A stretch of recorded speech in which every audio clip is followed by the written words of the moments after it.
Hey folks, this is Matt once again, and welcome back to another episode where my friend Efree and I, if you'd like How to you doing, introduce yourself. folks? How you Uh, doing? Yeah, I guess we're at it again. I mean, I don't know what inning this is. I lost track of time already. Oh, and that. we're starting the August of 2007, movies that came out in August, and the first one up is the Bourne Ultimatum. Mhm. Matt Damon's the third film. Mhm. This is the one with, Yeah, Albert Finney's in this one, I believe. Edgar Ramirez is in this one. The actor we talked about before. Julia Stiles. Pretty much, I guess, the concluding story, at least at this point, for the films. Now, I will go on a limb and say I don't mind the first film. I like the first film okay. The second film, I remember seeing it a long time ago and thinking it was a little too long in the tooth, mhm. but too much shaky cam. All right. The third film had a lot more shaky cam, but story-wise, I was drawn in because you got a chance to find out who the hell Bourne was or whatnot. So that mystery was done pretty much. Um, Decent action scenes. Well, actually, they filmed this film right around my area actually, so I recognize some blocks they used and whatnot and everything. But I haven't seen the sequels in a long time. I remember the first one I did remember enjoying, even though I know that is the you can say the birth of quick cuts and editing or whatnot. But I think the sequels did it more though. Born Legacy with Jeremy Renner, I didn't see because I just thought the idea was stupid. A movie that takes place in the same timeline as Bourne Ultimatum. Like, oh, this is happening while whatever these other people are after that. Matt Damon. I'm like, really? I know they want to do another film that's gonna somehow connect Bourne with Jeremy Renner's character. I'm like, well, Jeremy Renner's really trying to pick up a check, really, because first Mission Impossible. I think he's coming back for the other film. I think. Think so, Then yeah. and then the next Avengers film. And from what I understand, I don't think they have any plans to give Renner his Hawkeye film. I don't know why. It's some bullshit technicality. Same reason they won't give Hulk his own film or Black Widow's own film. Because Kevin Feige says some bullshit. Mm. Well, what are your thoughts on the Bourne films, Matt? I haven't seen them in a long time. Mm-hmm. Uh, Probably since they first came out. So I probably have to revisit them. I mean, I know they're some of the primary culprits for the shaky cam. Mm-hmm. I think So Paul Greengrass is the biggest one because he's the one who uses that in every fucking movie. But, yeah, opposed to Doug Lyman, you know, he's kind of the pioneer of shaky cam. yeah, but I'll probably have to give another look to see. I didn't see the other one, Mm-hmm. the fourth one, but Oh, Rembrandt. Okay. but uh, next up it's Bratz the movie. I don't know what the hell Bratz is, so I think it's some kind of I don't know kids movie. I think or some shit. B-Rats. Right? I don't know. Hot Rod, I don't know anything about this with Andy Samberg, some shitty guy from SNL. Yeah, it's an Uh, SNL character that turned into a movie or something, but I don't know. I didn't. I never seen. I know it's got one of your favorites in there, Matt. Will Arnett. yeah, fuck. Burning. Yeah, he's fuck him Yeah. up his ass. Yeah. Um, yeah, fuck him. Yeah. Fuck Hot Rod. I've never seen it. Don't care. Mhm. Underdog should be put to sleep. Oh, you saw Underdog? Yeah, it was shitty. I think Jim Belushi's in it. Really? Oh I god. saw like Jason Lee did the voice. He did the voice of Underdog. Really? Yeah, Oh and I like goodness. Jason Lee, but it wasn't a good fit. Oh no. It's a live action movie. I know it's not a I cartoon. remember the cartoon, watching the cartoon, I don't know if growing up or whatnot on Nickelodeon. Never fear, Underdog is, yeah, I remember that, but did you need it for live action? No, but I guess they would do right in the coattails of Scooby-Doo and I guess Garfield or whatnot, so stuff. Yeah, fuck them. Hmm. But yeah, whatever. Daddy Day Camp. The sequel. I guess kind of a sequel to Daddy Daycare, I guess. I think so. I know someone did say it was a sequel, I think. No Eddie Murphy. Cuba Gooding Jr. replaced him, I guess, or he's playing a different character. I don't know.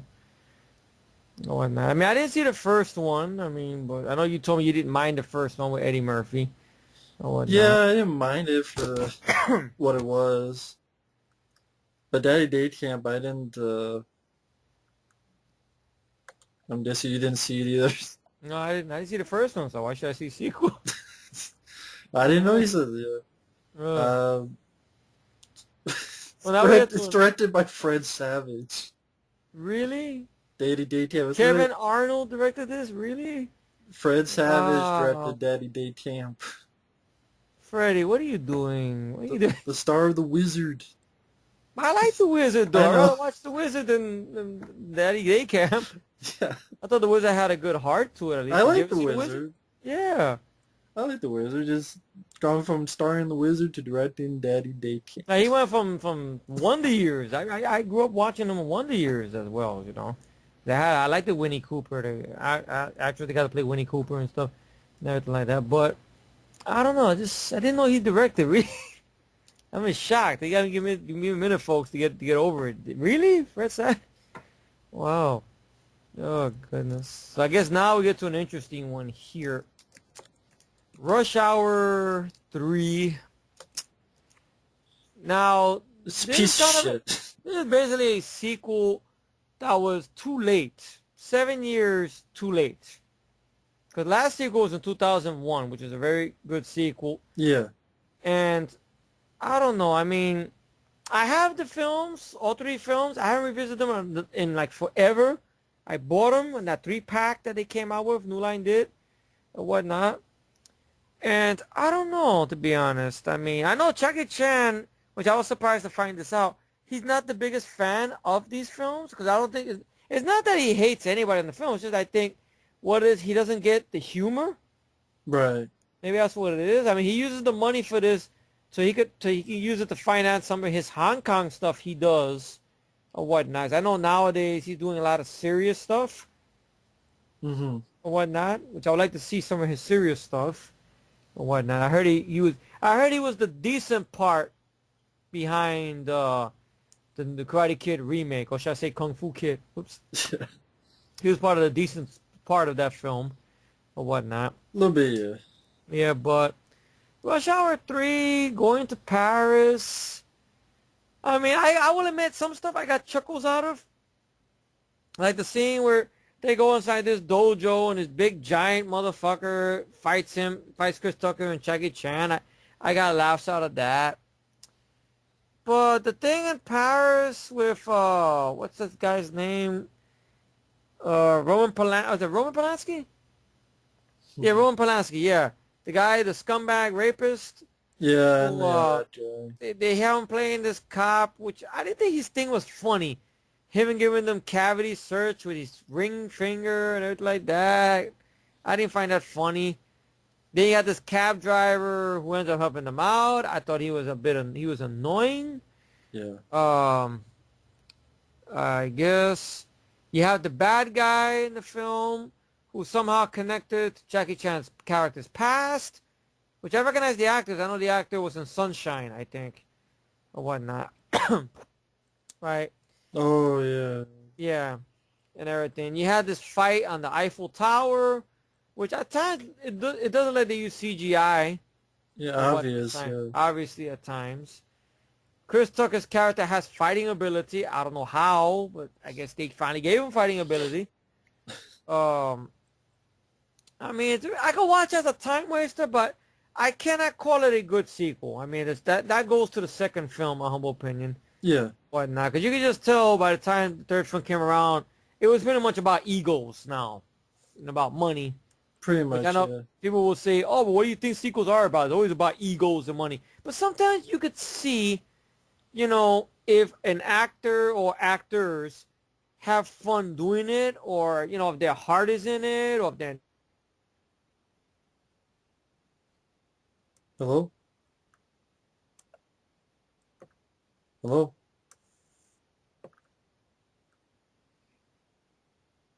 Hello? You there, Matt? Yeah. Still recording or you stopped? Says still recording. All right, so we can still do it. Now, what was I saying about the heart into it and everything like that? Sorry, folks. Skype is being an asshole, which happens sometimes with Skype Yeah. and stuff like that. All right. So, like I was saying about, what are your thoughts about that, Matt? About how some sequels like this one in particular, that you could tell obviously the heart is not in it from the 2 stars, so it's about money, Yeah. or you just think maybe they just said yes to a bad script. Yeah, it was about money. It's obvious. I don't think going to Paris was really an interesting idea. Mm-hmm. We had Shanghai Nights. Yeah. You have. I just thought it was a lame movie. I liked the first two, but Mm-hmm. the action was beyond lame. I can't remember seeing no action scene worth of Mm-hmm. anything. Yeah. The budget, I don't know where the budget went to. Just I think it costs more than Live Free or Die Hard or probably even All right. I Transformers can or answer the question where the budget went to. Basically, Jackie Chan and Chris Tucker's pockets, basically, and Brett Ratner's pockets. Brett Ratner directed all 3 films.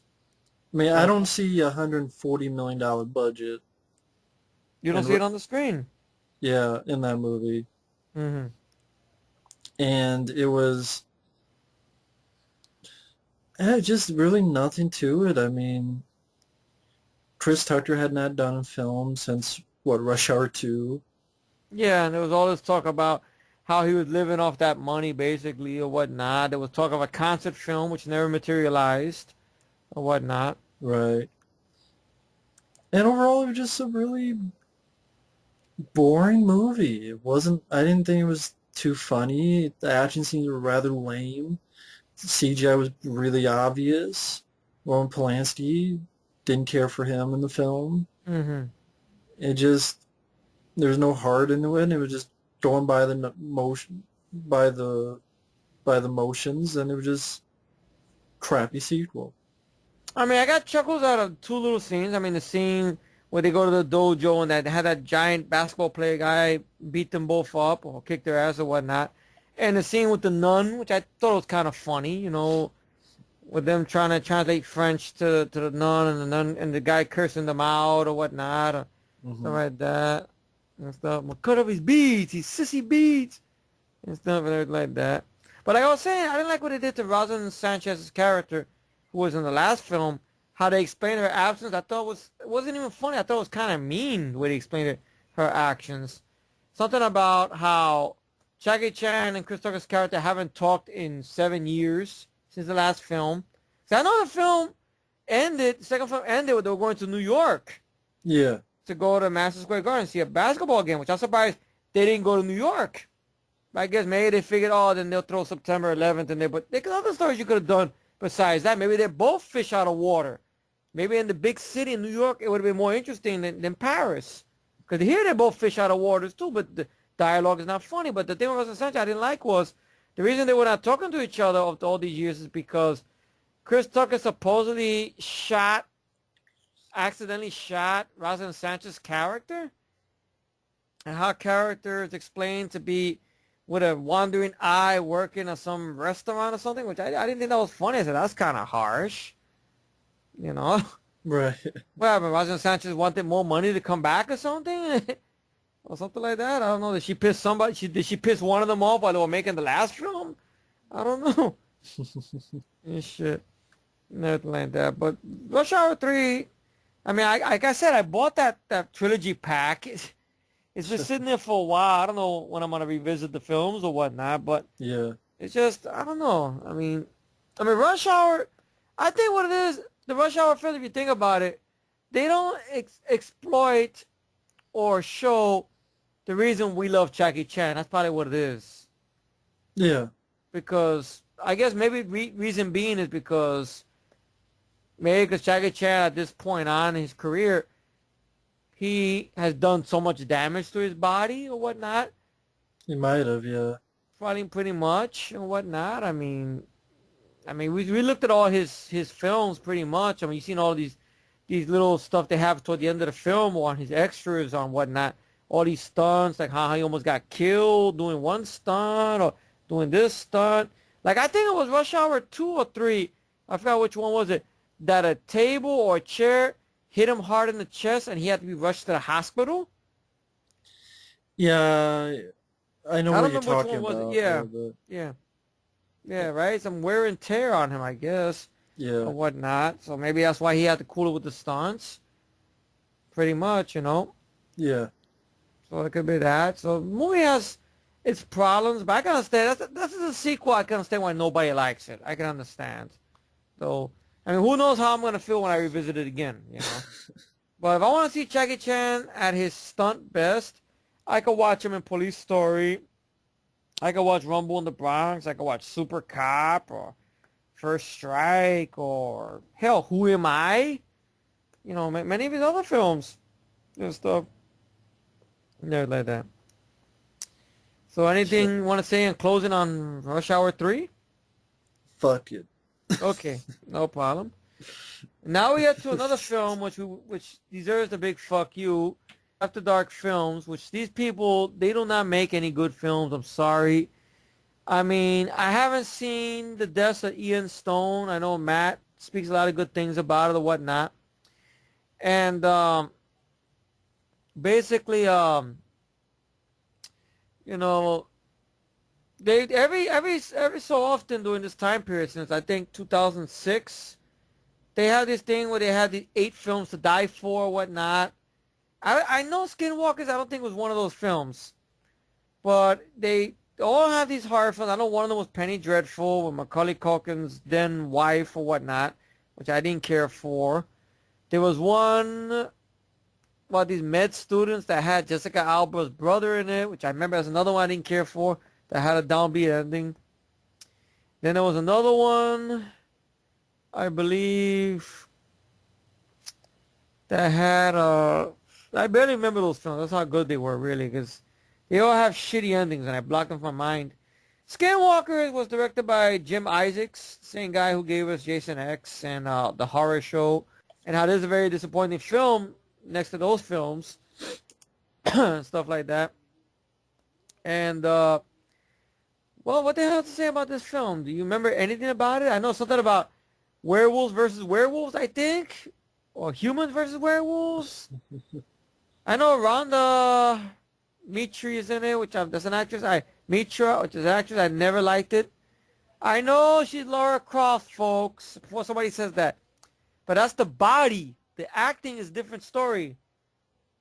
I didn't care for her in Doomsday. I fucking hated Rise of the Lycans. I thought it was a useless prequel. She was in Hollow Man for a little bit. I could deal with her for that little bit. She was in Get Carter for a little bit. I could deal with her in that little bit. But everything else Rhonda Mitra has done, I just think she's very overrated, very horrible actress. I don't know if she's still acting now. I never liked her. She's the lead in this film, sad to say. And, well, I barely remember the film, man. Do you? I know something about werewolves and having a stupid ending where the bad guy becomes a good guy. And you call bullshit on it. And I think it had a lot of CGI effects, I think. What I remember. No, I don't remember anything about it. So, there you go. So there's nothing to talk about Skinwalkers, folks. All we remember is that it was disappointing because of the director. Yeah. That's all. And wasn't like Stan Winston involved? Was he involved in this? Really? That's really sad, really. I thought so. I could be wrong, but I thought Stan Winston was involved. Oh. And Elias Koteas, yeah. Yeah, I forgot he was even in the film. But yeah, I just remember it being sucky. Yeah, just didn't care for the acting, didn't care for the story. Just sucked all around. Well, this next one here is a fantasy film, which I've seen trailers of, but I've never seen the film, called Stardust. It has Robert De Niro, Claire Danes, Michelle Pfeiffer. I've heard of it. I've never seen it. Mm-hmm. Okay. So on to the next film. Basically another remake to Invasion of the Body Snatchers, but this is called The Invasion, with Daniel Craig doing an American accent, Nicole Kidman, and Jeffrey Wright. Right. I didn't see this one because I heard it was pretty bad, but the Body Snatcher films, my opinion on them is the black and white one I never seen. The 78 one, I think it was 78, or the one with Donald Sutherland. 78. I seen it. I thought it was creepy. Good acting by the cast. I think Abel Ferrara directed it, didn't he? No, that's the 90s one. He did. Oh, he did. Whoops, my mistake. Was okay. So I didn't mind the creepy stuff I had to it. All right. The ending I didn't care for. The 90s remake I saw when it back long time ago. I thought it had a better pace to it. The ending left me confused because I couldn't tell, is it downbeat or what? Because the helicopter landed. Well, that's the thing. It's a question mark. Which I don't like. I don't want a question. I want an ending. Well, the thing is a question mark. Well, I love the Thing, though. I don't know why. Part of me believes in the Thing. They lived. That's why. That's part of me believes. They believe. John Carpenter said so. That's why. I know you're going to say Dawn of the Dead remake. I know you're going to say it. Well, they didn't die in this movie. I don't know. Well, in this one, I thought they did. No, they're in the helicopter, and the helicopter lands, and there's a question mark on. I don't know. But now, are we talking about The Invasion? Or are we talking about the 90s one? 90s one. Oh, okay. It's ambiguous. Sometimes ambiguous can go so far with certain films. I don't know. So like Halloween 3. Stop it. You know? All right, that. Well, and there's this film here. So, did you see this one, Matt? A long time ago, I remember being between all right and forgettable. Okay, that good, huh? Okay. Yeah. All right, so nothing much to say on The Invasion. Now, something called, this is going to go a little more faster. There's stuff we don't know about. We just go, eh. Okay, something called The Last Legion, which has Ben Kingsley. Didn't see it? Me neither. Okay, bye-bye. Now, this one I know I did see. I think I have the unrated DVD. I haven't revisited it in a while, but I remember having a good time with it, though, because of the cast. Yeah. Superbad. Yeah, I like Superbad. I had fun with it. Jonah Hill, Michael Cera, when he was still new. Seth Rogen, Christopher Mintz-Plasse, Bill Hader, Emma Stone, one of her early roles. Fun movie. Very fun film, and everything like that. I'm not sure. I think Seth Rogen, didn't he have a hand in writing this? Yeah.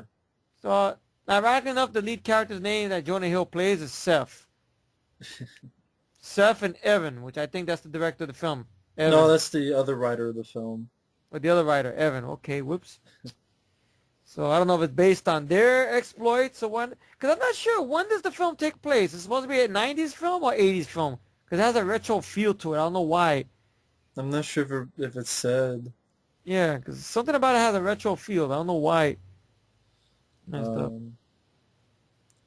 it says it's loosely based on their own experiences as seniors in Vancouver in the late 90s. All right, so maybe it is set in the 90s or whatnot and stuff. And the director went on to do Paul.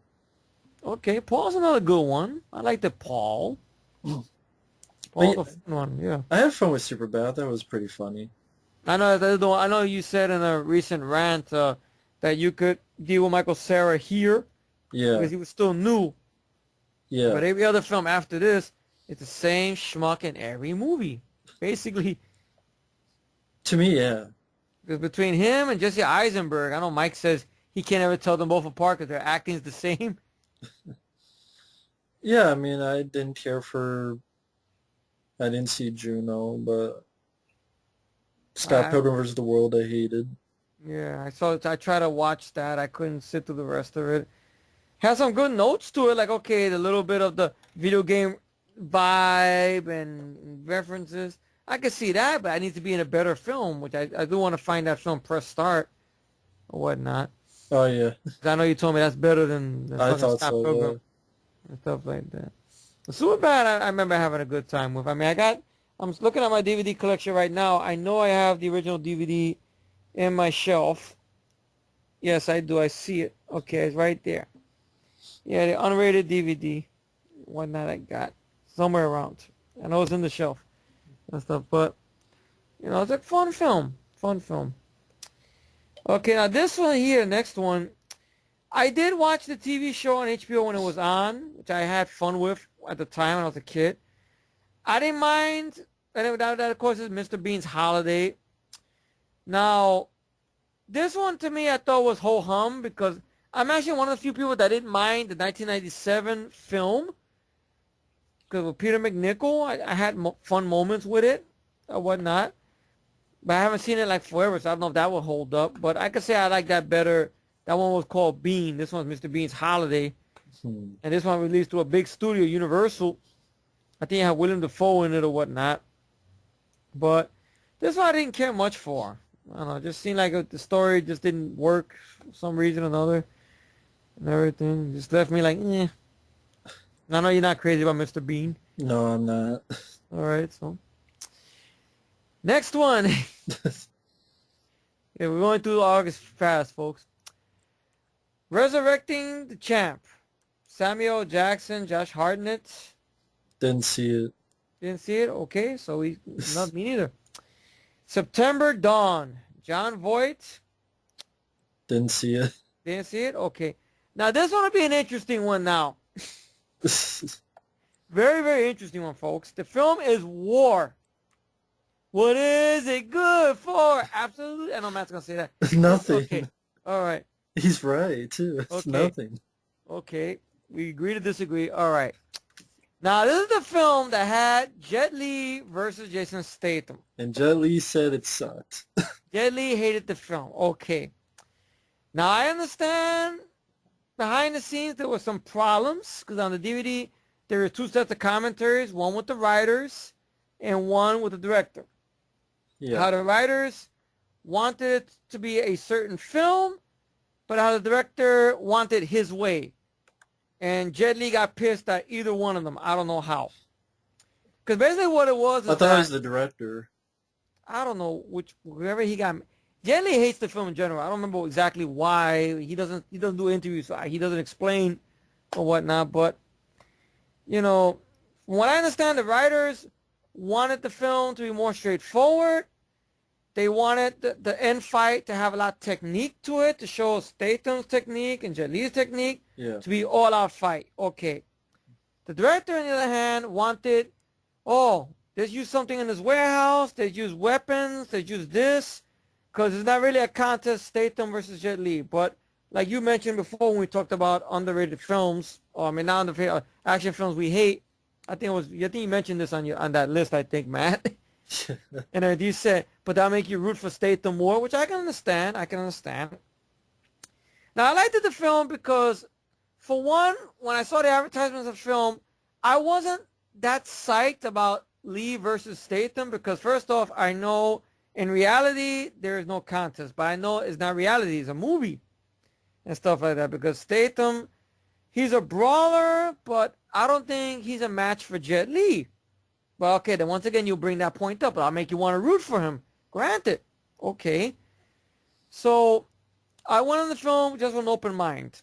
And I kind of liked the idea what Jet Li's character was doing, pinning these two factions against each other. The Chinese mob with the Japanese Yakuza mob. Okay. I liked it, Statham's character because he kind of made me think of a Maverick cop character who plays by his own rules, kind of like those old school type of things you would see like in the Dirty Harry films, but they did it better, or Cobra, they did it better. So I kind of like that. He's this cop that's driven by this, so I like his performance or whatnot. Even the scene where he's torturing the suspect or whatnot and everything. And Jet Li's presence in the film is pretty good. Like he puts the detonator on the dog and blows up the Yakuza, all right. And everything like that. Is it a lot of action? No, I will admit that.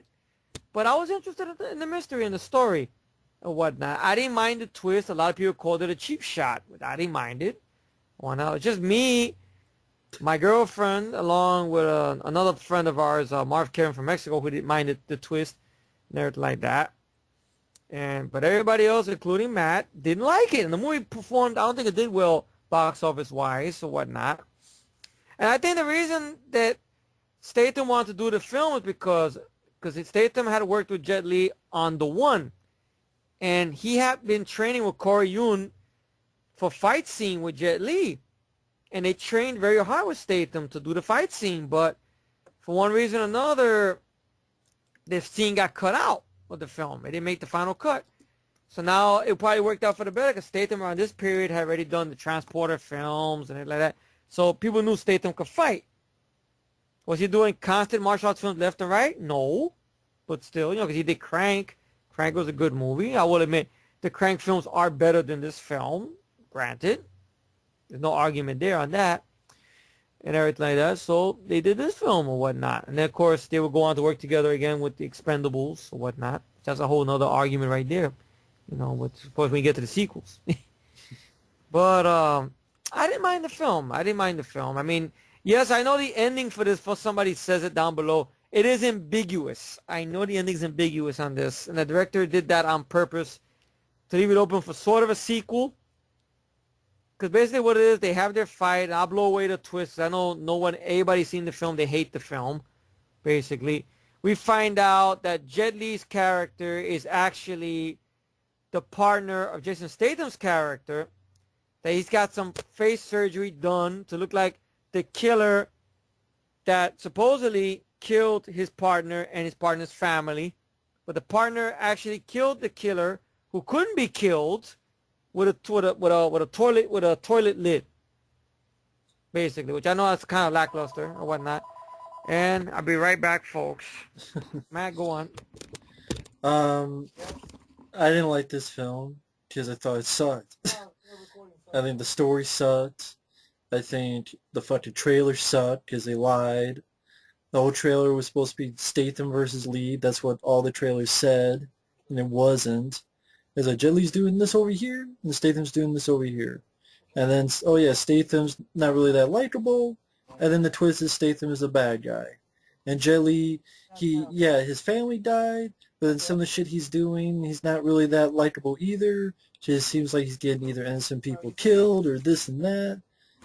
I haven't seen the film in a while, so that part might not be the case. But Jet Li's character wasn't likable. Statham's character, when you found out he was part of the bad guys, isn't likable. The fight scene at the end sucked ass. It was a shitty ending. The story sucked ass. The director sucks ass. That's why the fucking director hasn't gone to do jack shit for movie-wise. There's a reason why Jet Li said it sucked, and I agree with him. It wasn't that exciting. It wasn't that fun. There's not that much action. And you get two people you don't give a fuck about, character-wise. So yeah, I think this film fucking sucked. Dicks, balls, and your ass. We can eat shit and die. Thank you, good night.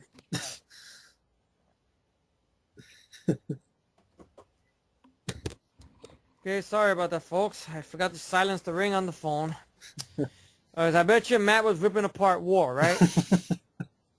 Okay, now you want to give me a recap? Exactly what you said? It sucked. It's bullshit. It's this and that. Yep, that's pretty much it. Yeah, really? Yeah. Yeah. I'll find out when I watch the video in its entirety what he said exactly. You have to wait.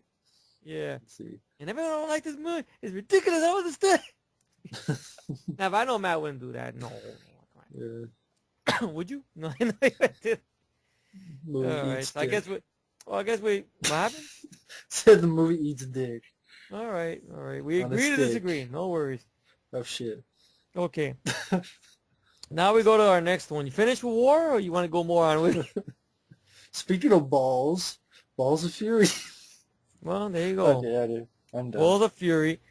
I seen this a long time ago. I don't remember. I remember not minding it because of the cast, but I haven't seen it in a while and everything like that. I don't know if it's held up. What are your thoughts on Balls of Fury? I thought it sucked balls. Really? I thought you liked it. No. Really? Wow. No, I've never liked it. Oh. Okay. Maybe it was another Matt from the Mirror Image. Yeah, right. Yeah, somebody named Rockfrawler. Yes, not Rambo Rock, just Rockfrawler. It's from another dimension like Sliders. Yeah, Rockfrawler, 2040. All right. It's from like dimension like in Sliders. Yeah. Sad man. Yeah. Nah, I never liked. You never liked it? All right, man. I made a mistake. I didn't know. Okay. I didn't like it. You don't like it. I'm gonna make you like it. I'm gonna tie you down and make you watch it. That's it. I don't remember my feelings on the film. I mean, I have it on my collection there. I don't know if it's held up, to be honest. I know it's the same people who did the what is it, Reno 911, who are responsible for the film, which I know Reno 911 is a funnier movie next to this, obviously. I know the lead guy, you could take him or leave him. Dan I know a lot of people leave him. Okay, Don Fogler. Fogler, whatever, and stuff. But anyway, I guess we go to our next one, which that will be an interesting argument right here. Death Sentence. I like the movie. I like the film. I like the acting. I like the score. The cast does a good job. I have one problem. The director. No.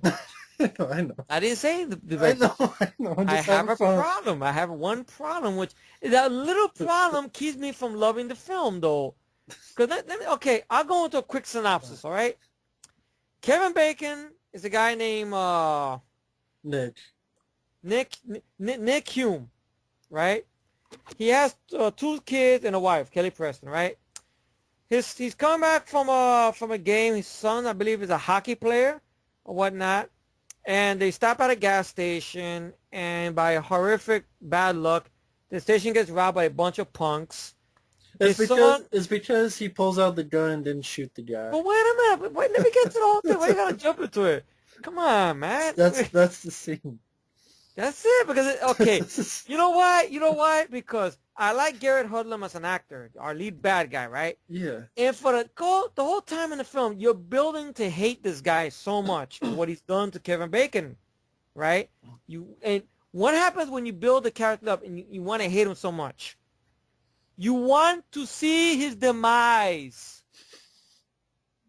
And I thought, okay, I like the thing with Kevin Bacon cutting his hair with the shotgun, all the good shots, the shootout in the end, and everything, all right. But then I felt it goes into a big hiccup when he's finally face to face with Garrett Hudlin. They both shot up to shit. I think, what is it? Kevin Bacon blows away the fingers of Garrett Hudlin's character. They sit down. Garrett Hudlin looks at Kevin Bacon and says, look, we made you this way. And what does Kevin Bacon do? Pulls out his 44, puts it on his lap, pulls back the hammer. Garrett Hudlin looks at him, and he just goes, are you ready? It backs off. Not even a fucking gunshot, bro. Not. Then he walks away. Okay, depending on which version you see, but I know either way, people have the same conclusion regardless. He goes home. The police surround him in the rated version. They tell him his son's going to live. He's watching a whole movie. He's crying. It fades to black. In the unrated version, they tell him, I guess, the same thing. He looks at the thing. He kneels over, so I guess we believe that he died. But I go by the Travis Bickle rule. People wonder what's that. That's Taxi Driver's character, De Niro played. His character was shot up just as many times as Kevin Bacon's character was shot up in this film. And that fucker lived. I don't know how, but he lived. Right? But he died in the unrated cut. But he died in the unrated cut, so... In Death Sentence. In Death Sentence, yeah. So I don't know. I mean, part of me would like to see this character come back like... I think I left you a question like that on one of your Q&A videos way back when. I mean, years and years and years ago. I think when I was Saria 12, I think, Matt, is a long time ago. God. I actually saw that about, do you think this character should have became a character like Paul Kersey or something? And you said no, because then it would kind of suspend disbelief because his character sustained so much hits. Yeah. Something like that. But yeah. I will say the vigilante films that came out the later the same year, Death Sentence has the most action, has the better acting, the better pacing, the better directing. I will say that. The one thing I'll say about the other film that came out the same year, I would say, I think the same month. Oh, no, wait a minute. That's September, yeah. But I would say, at least with that one, I saw the demise of my villain, though. And that's the only thing I could take from that one. But this is better made, better directed, better acted. But it's something I'm in the middle of the road with. Like, I like the score. I like Kevin Bacon's performance. I think it's an underrated performance. The cast does a good job. Gary Hudlin is a villain you love to hate because you really build on hating him, and I want to see his demise. It's like if you had Rambo 4, right? And Rambo, for some reason or another, went up to the guy, the child molester or whatever, general or something, and just took the knife out and went, "You ready?" And then it cuts away. You don't see nothing. That's what I'm trying to get at. That demise. You know what I mean? You saw your demise. That's why I love Rambo 4. You just the knife in the stomach, the look in his eyes, just said it all. He didn't need no dialogue. Just like that, you know. And then kicking his ass down the fucking hill. See, that's what you needed to happen to Gary Hudlin's character. But no, it's just, are you ready? And I'm like, I always make a joke about that. He's gonna say, "Let's dance." He's gonna say like that. Like, but I love the film up to that point because I want the demise. I want to see him go down. And the DVD has no features on it, so it's not like there's a commentary to explain at least what happens. And nothing, you know, or because I know the movie didn't perform well, even though I got, I think, a cult following, I think. Does it? I don't know.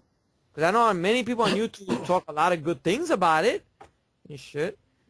I know James Wan, when he made the film, he made it as sort of a throwback to those classic revenge films. Like, he mentions Rolling Thunder. He mentions the first Death Wish, I believe. Everything like that. So, when I seen Rolling Thunder, I will say Death Sentence is better than Rolling Thunder. At least Kevin Bacon, I think, did a better acting job than William Devane. Ooh, yes, I said it. I don't care. Rolling Thunder, at least you had that spectacle last shot in the whorehouse. All right. You know, nothing compared to what you see with the camera angles that James Wan did with Death Sentence. It's sad to say he didn't do an action film again. I mean, you want to call this an action film. I mean, it is a revenge film, more of a thriller, I guess. Because after this, he stayed to horror and he never came out until, I guess, this coming year coming up. He's got Furious 7 or whatnot.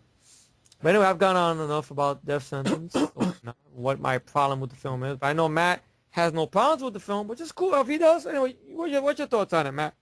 I like the film. Okay. Although, if you think about it, Kevin Bacon fucked up in the movie. Why? Well, it's just like, okay, his son died, right? Mm-hmm. Now he goes to get revenge, but in doing that, it gets his wife dead and his other son deathly in the hospital. Yeah. And then he goes revenge, and he pretty much gets himself killed. So he goes for revenge, but he gets everyone killed except that one son who's now in the hospital, an orphan. Yeah. And if he had not gone for revenge, then all of his family would be alive. That's except true. the one. So if you think about it. Or at least have them somewhere safe, at least, you know, something like that. On like have them go away or something. But then how would you explain that in the story, though? That's the only thing. I think that was the point, is that, you know, to not advocate vigilantism. Maybe that's probably what it is. I guess, you know. I'm just saying, if you think about it. I think what it is, they're trying to win for revenge has its casualties. Yeah. Like a war. I guess that's what they're trying to go for. So it's kind of a depressing movie. Well, I mean, well. If you think about it, you know. It is. I know it is. It is. In a strange way, it is. That's why now you bring it up that way. It probably much is. You know, that's why it's hard to put it on. Like I will watch. Yeah. Yeah. It's not a film I rewatch a lot. I'll be honest. It's not a film I rewatch a lot. I think it's I will rewatch. I could rewatch Savage Streets. I could rewatch Death Wish 3. I could rewatch Exterminator 2. Well, many other stuff like that. But it makes perfect sense. I think that's one of the reasons I can't bring myself to speak that proudly of it, because it is sort of depressing if you think about it. Yeah. But the acting is very good. Like Kevin Bacon knocked it out the park. I mean, some people say this is their favorite Kevin Bacon role. And stuff. Every comment I've seen on YouTube or whatnot when they posted clips or scenes or pieces of music. Charlie Clouser did a very beautiful score. Yeah. For this film, that the little score that plays where he breaks down crying in the shower or whatnot and stuff. I know a lot of people didn't like the scene. 'Cause I remember when back in 2007, I didn't know much about YouTube. I used to go to Yahoo movie reviews, and I seen a lot of bad stuff about the film. Like, people didn't like the whole idea of him, you know, getting the guns and shaving his head and all this other stuff. They say, oh, it's too, like, comic book like. But I said, well, he's trying to imitate the demons of what these guys are, like their reflections. So that's why I looked at it. So by him cutting his hair like them and doing like this or whatever, he's kind of showing them this is their reflection of what they made him, coming back to kill him. I know it's kind of deep, isn't it? Yeah. You see, oh, I went too deep. I know. I don't know if that made any sense, fine. but yeah. Yeah, it's fine. Yeah, so I don't know. The movie's, I don't know. But you love it, but you admit it's a film you can't rewatch. Right. Yeah. That's what I was saying. If this would have been like sequels to this or something, then maybe, you know. But then again, I have a feeling they did it. Kevin Bacon, for no reason, will not come back. And it'll be a straight-to-DVD movie. And it'll get a shitty actor. Because I think Death Sentence is based on a book that was a sequel to Death Wish, I think. From what I heard. I know the same author, yeah. Same author or something like that. And everything. And Kevin Bacon owns. I mean, I like that little scene when he kills the first guy, when he makes him call Gary Oldman's character on the phone. I got a message. He said, I'm giving you your death sentence. And then Gary Oldman laughs. So what does that mean? It means this, asshole. And he blows the guy's brains out. Goes CGI, you see blood. But boom, and on the guy's phone, you know, with all Gary Oldman hears that shit. Yeah. And everything like that. So I get the good build up, like, yeah, he's gonna get it. And then you get, are you ready? Are you ready? Fuck that. You know how I would love to see it, though? When he mentions to him, oh, look at us. You look like one of us. We made you this way. I would love for him to have a switchblade, or hell, have the gun. And just pick up the gun and shoot Gary Oldman right in his throat. And say, you know what? Now you remind me of my son. And walk away from him like that. And leave him choking to death on his blood. You know, kind of like the way his son died, you know, a metaphor, you know. Right. But again, people might think, oh, but that would make no sense. And stuff. And everything. So it's death sentence. Yeah, I agree with that. Yeah, yeah. Now, would you like to see his demise, Matt? Yeah. I wonder what the explanation was. That's one thing. James Wynn, if he's ever at conventions, please somebody ask him that question. Why we don't see the demise of Gary Oldman's character? Ask him that question, please. Tell him that some guy, some bald-headed schmuck on YouTube wants to know. Was it a studio decision? Was it his decision? Was it Kevin Bacon's decision? You know, what was it? Was it they're out of money? Well, we don't know what kind of effect to pull for this. We already blew up some guy's head with the gun. I'd probably say, like, well, you didn't need to see that. I wanted to. Fuck that. Bullshit, my dick. Well, anyway, that's their sentence. Now, we get to a film that was a not needed remake. I saw it in the theater back in 2007. I didn't mind it in the theater. Now, did I think it was the best ever? No. Do I think it's a time waster? Yes. And that is, of course, Rob Zombie's Halloween. Okay, it diminished the mystery of the shape, which that's a negative. Okay, Malcolm McDowell playing a Xerox of Donald Pleasant's character, Dr. Loomis, wasn't a good idea. The white trash image, you didn't need. But overall, I could watch as a time waster. I don't think Rob Zombie is an asshole, though, because I don't like the stuff he comments about. Granted, it's his opinion.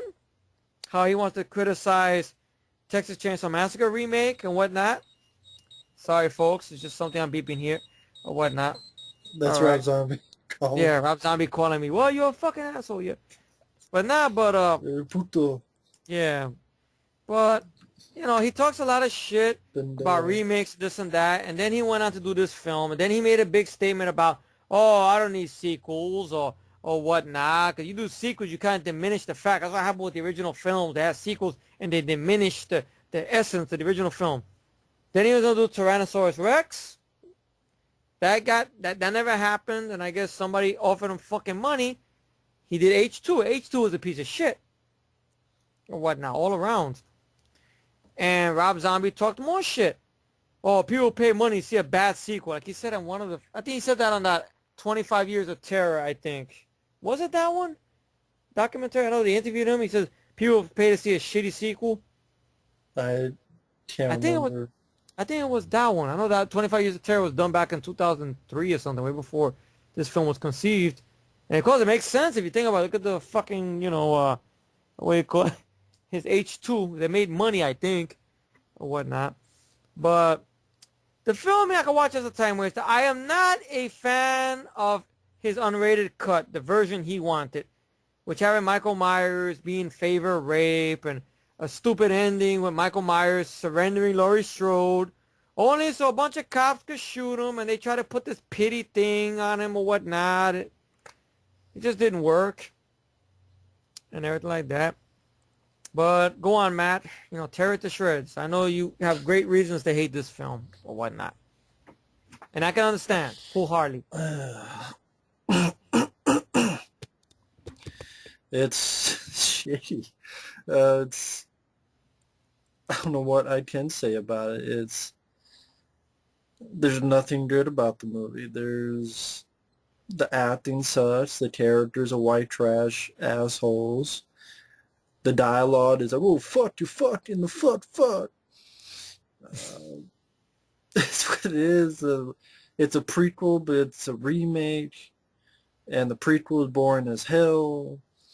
And fucking little shithead kid Weasley kid grows up to be a 7 foot tall motherfucker who will then look like a hobo like he's fucking Rob Zombie Yeah, in the he should make a movie. sequel. He should make a movie called Killer Hobo or something. I don't know why he didn't just do that. Making Michael Myers look like himself.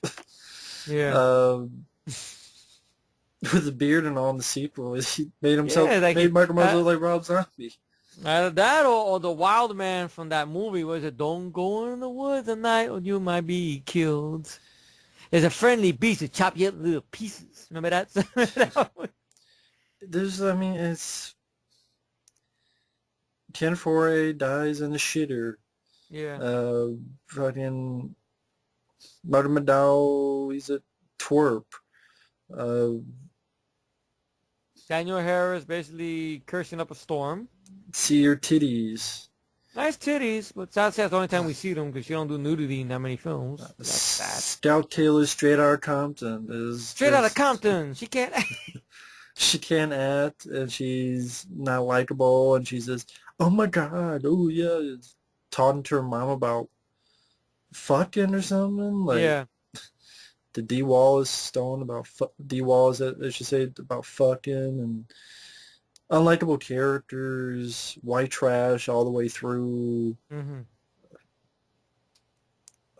And then the second half is pretty much beat for beat the original film. Reception of I guess Dr. Loomis being killed supposedly. Well, depending which version you see. Mm-hmm. Yeah. This is the version where he doesn't die. There's the version where he kind of just dies. And I mean, like, they're going for all this realism. No, Michael Myers doesn't drive. Because that irritated him about the original Halloween. Yeah. But yeah, all this quote realism, and yet the motherfucker gets shot like 6 times in a empty pool and gets right back up and keeps going. And he got killed at point blank. Now, I don't believe the bullshit explanation Rob Zombie gave for the sequel. Oh, she just grazed him. She grazed him. I'm like, she shot him point blank. There's a big blood splat. Oh, no, she didn't. She grazed him. A big blood splat from a graze? Rob Zombie's an idiot. He's an idiot. I mean, stick to his music, really. Fucking idiot. I really believe he's an idiot. Did you see his other films? Which one? I did see House of a Thousand Corpses a long time ago. I didn't mind it. Those Rejects, I didn't mind as a time waster, but that's not a film I could rewatch all the time. I know there was Lords of Salem with his wife, which I didn't see because it didn't interest me, the trailers, to be honest. Yeah. I just say, stick to music, Rob. Really, your movies. I think he got lucky with Devil's Rejects and House of Thousand Corpses that I got all that praise, but really, okay, you did Halloween, fine. I mean, nobody was asking for it or whatnot, but it got done. It's not fine. It was sucked. You know, Two-Face does as well. he is a two-face. He is. He chastises Marcus Nespa, Michael Bay's production company for Texas Chainsaw Massacre, which I will say, I'll go on record and say this right here, right now. That film, to me, is its own movie. It's not shot from No. the 73 movie, 74 film. It's not. No. It's its own film. And granted, I'm willing to bet that film catches shit now thanks to Texas Chainsaw 3 Dicks, because there's no massacre. And there's other bullshit they have down the pipeline planned.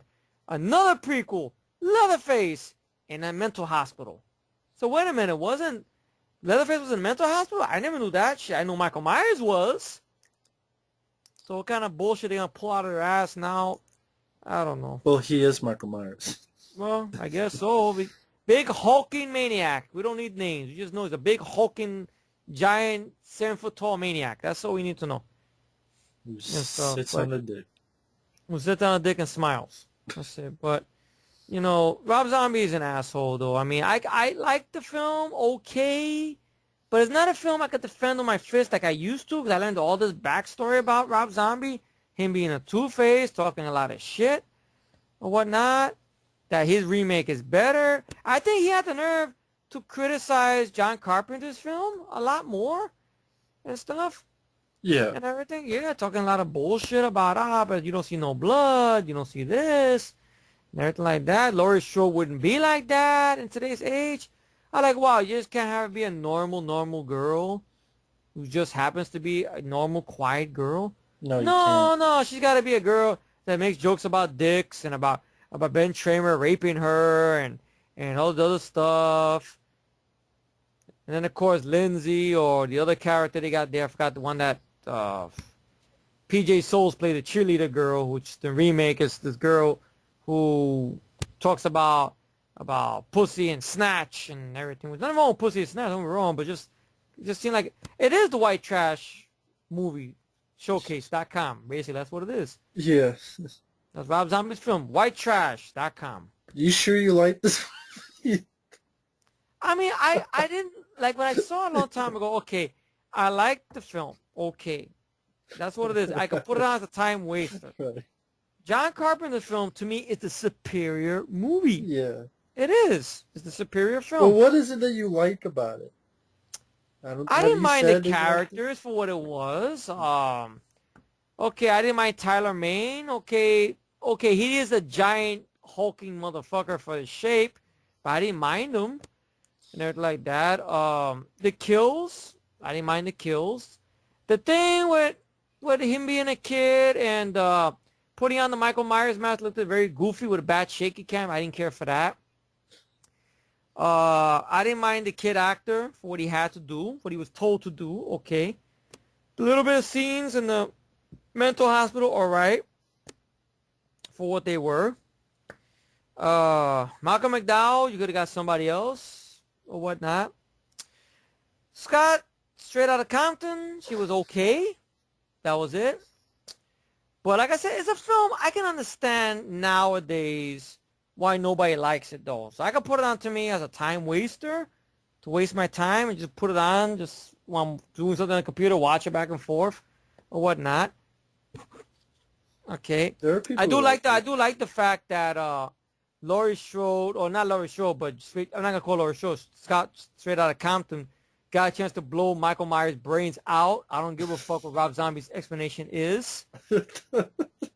I do like that fact. No, I thought you were going to say she got a chance to blow. Well, that'd be another movie, you know. That's the case. I didn't think you were going to finish that sentence. I thought you were just going to say she got Well, a chance to blow.